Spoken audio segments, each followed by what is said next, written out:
Scarves a little tighter. Winter as usual, or so it seemed. Everyday details. Residential streets, commuters, families, factories. A calm tone, a subtle sense of threat. Beneath this routine lay the beginnings of a disaster. The coldest months in centuries were about to grip the nation for 55 relentless days, reaching temperatures below -20. No one realized how swiftly ordinary life would vanish, but no one saw what was coming.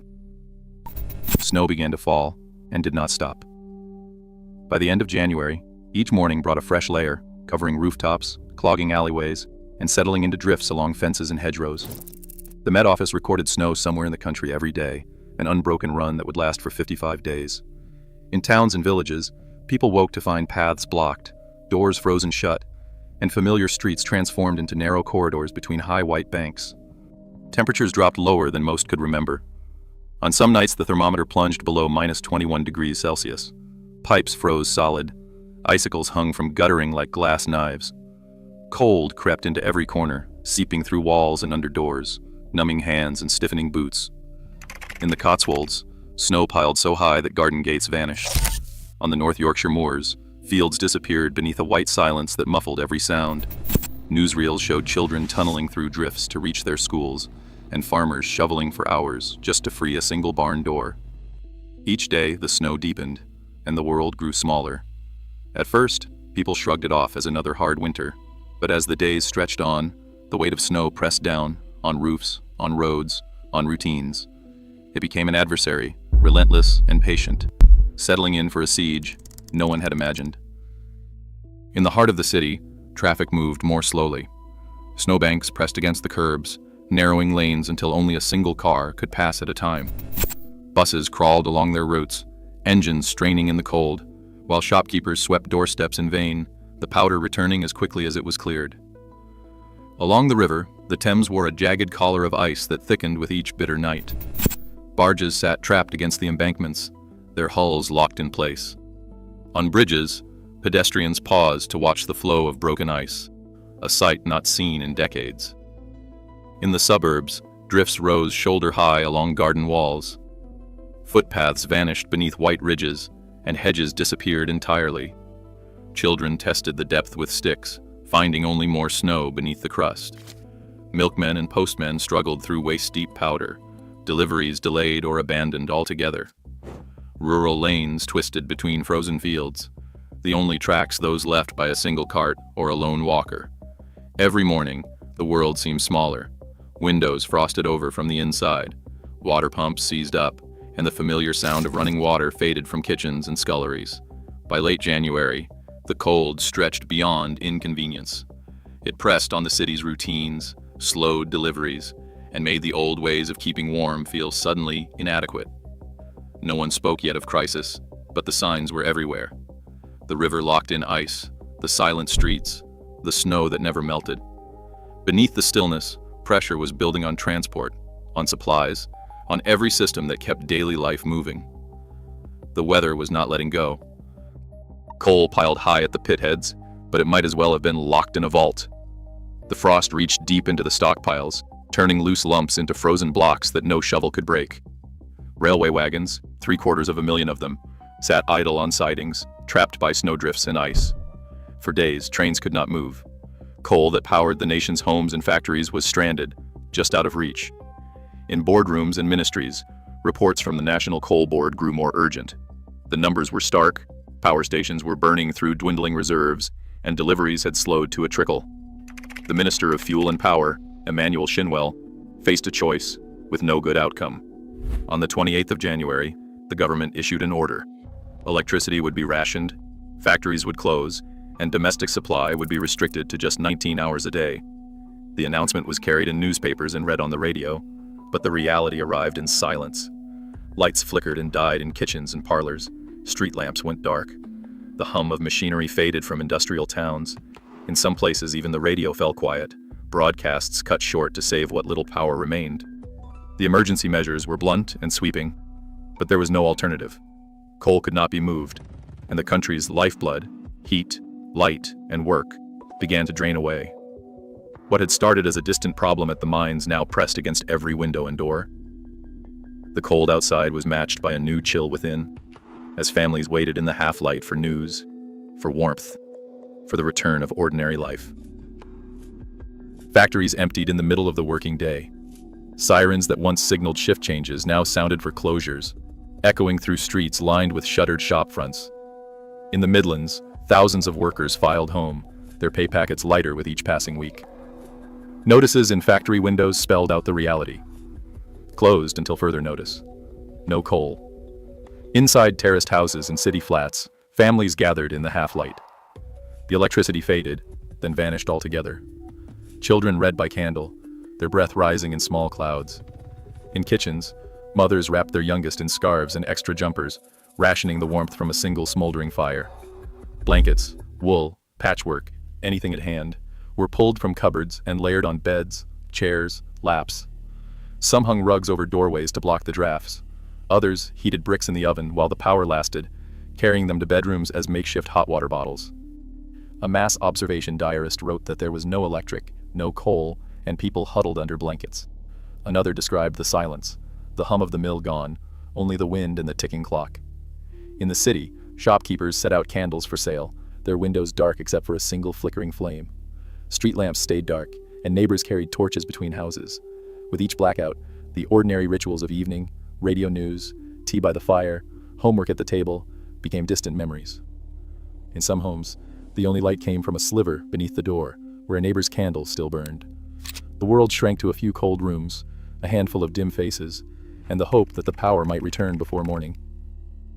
Railways, once the arteries of the country, fell silent beneath the snow. By mid-February, over 750,000 wagons, most of them loaded with coal or food, stood locked in sidings, their wheels frozen to the rails. Main lines vanished under drifts as high as a man's shoulder. Snow bulletins from the rail executive reported entire stretches of track impassable for days. In the north, a passenger train bound for London became trapped near Norwood Junction, its carriages buried in white, passengers huddled together through the night, burning packing crates to keep warm. Crews worked by hand, shoveling for hours just to clear a few yards. Across the country, trains waited for rescue that came too late or not at all. With each day, the network grew more tangled, the backlog more impossible. The lifelines of Britain had frozen in place, sealing towns and cities into isolated pockets of cold and quiet. Soldiers arrived in convoys, boots crunching on frozen roads before dawn.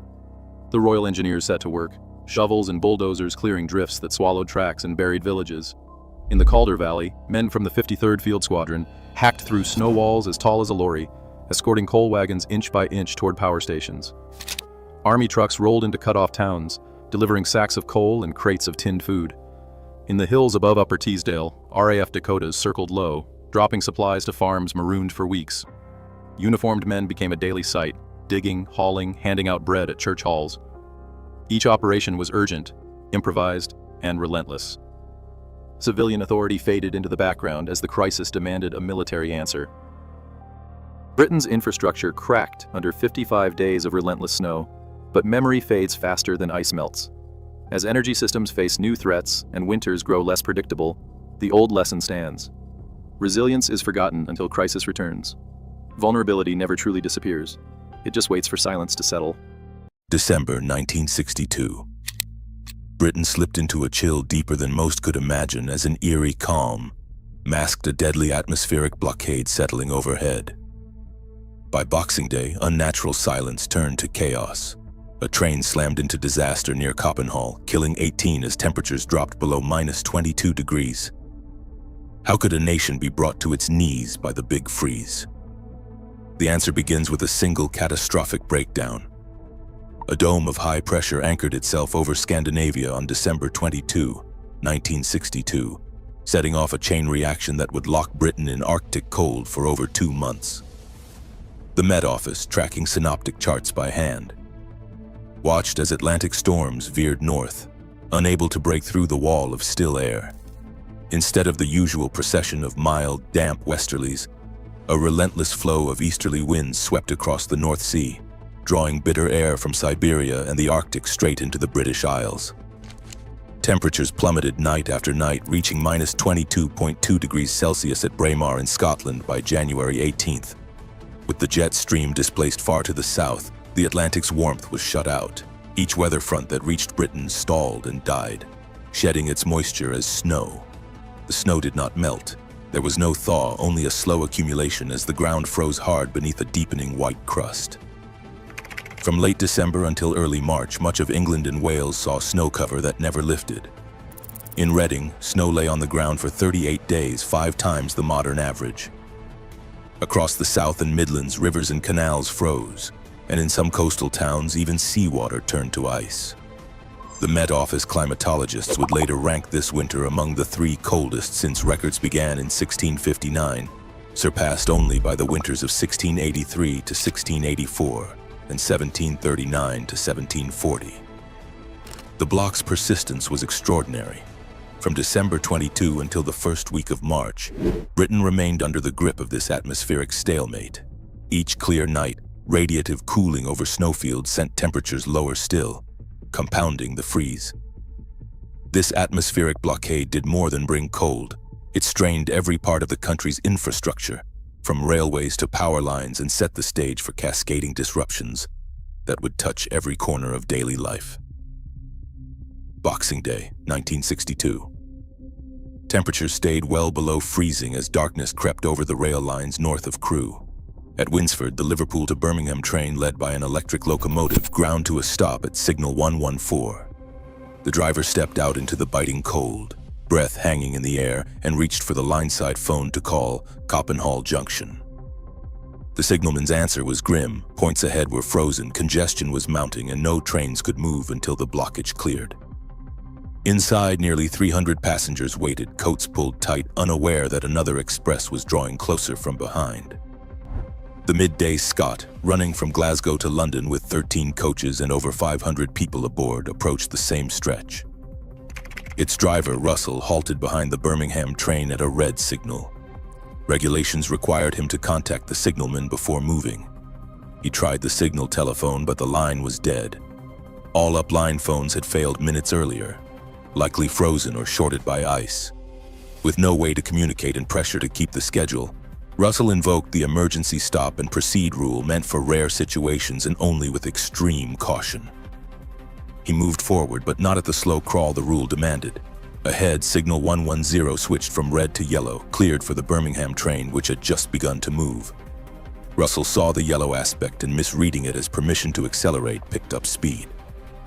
In the darkness and blowing snow, the rear of the Birmingham train appeared suddenly, a black mass looming out of the night. There was barely time to brake. At 6:01 in the evening, the midday Scot crashed into the rear coaches at 15 to 20 miles per hour. The impact shattered couplings and telescoped coaches. 18 passengers died instantly or within minutes. Dozens more were injured. Circuit breakers tripped, alerting signalmen. In the freezing night, a nearby farm shed became a makeshift mortuary. The Ministry of Transport inquiry would later reveal a chain of frozen points, failed phones, and human judgment stretched to breaking. On the uplands of Dartmoor, the cold was more than an inconvenience, and it was a matter of life and death. In the days following the blizzard of December 29th and 30th, snowdrifts reached 6 meters, swallowing stone walls and barns, turning familiar lanes into blank, impassable corridors. Villages vanished behind white barricades. Roads and footpaths disappeared. Farmhouses that had stood for centuries became islands in a frozen sea. For the farmers, the silence was not peaceful.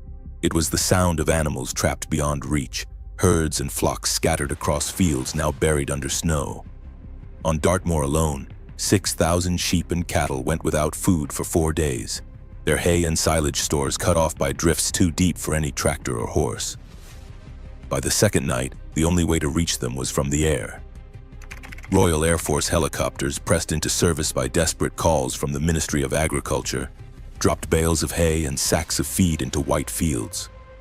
The pilots navigated by memory in the shape of hedgerows barely visible beneath the snow. Even so, many animals would not survive. When the thaw finally came, the scale of loss became clear, carcasses revealed in the melting drifts, a grim tally of a winter that offered no mercy.